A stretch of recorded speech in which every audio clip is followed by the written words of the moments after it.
I was extremely distressed, really low, suicidal. I didn't want to wake up in the morning. I thought the world would be better off without me. When Eleanor was admitted to a psychiatric unit, she was at her lowest. Eleanor is not her real name, and this is not her real voice. We're protecting her identity.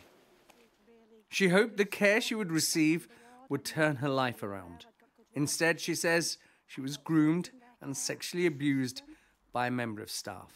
I wasn't in a position to say no to a man who was powerful and who had authority over me. He had control over the medication I was prescribed. He could influence the care that I received. That was what was frightening. That's why I complied, because he had that much power over me. Eleanor came forward after Freedom of Information requests made by Sky News and The Independent found that since 2019 there were nearly 20,000 new sexual assaults and harassment complaints involving patients and staff across more than 30 NHS trusts. I was shocked, extremely shocked at the sheer scale, the sheer numbers, and these are just the numbers that have been reported. Leeds and York Partnership NHS Foundation Trust, who were responsible for Eleanor's care, say, as a trust, we take any allegations of abuse extremely seriously and have robust processes in place to deal with those when they arise.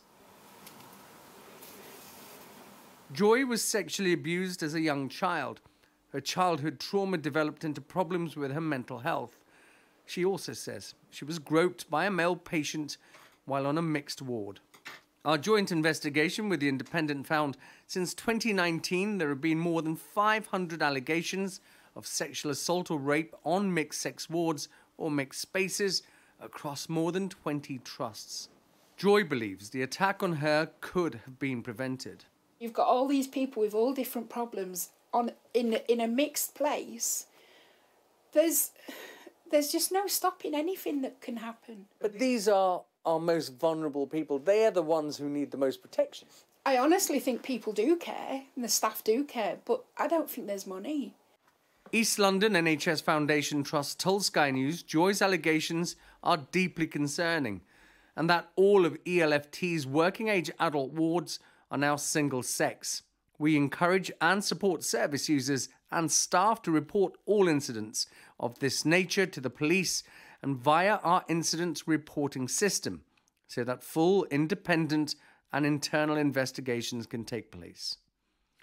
Responding to our report, NHS England said that current sexual safety standards are guidance and that there are no mandatory standards. They added that trusts are expected to act in accordance with the law to safeguard patients. For Eleanor and Joy, the damage has been done, but they want to ensure other vulnerable patients are kept safe. Ashish Joshi, Sky News.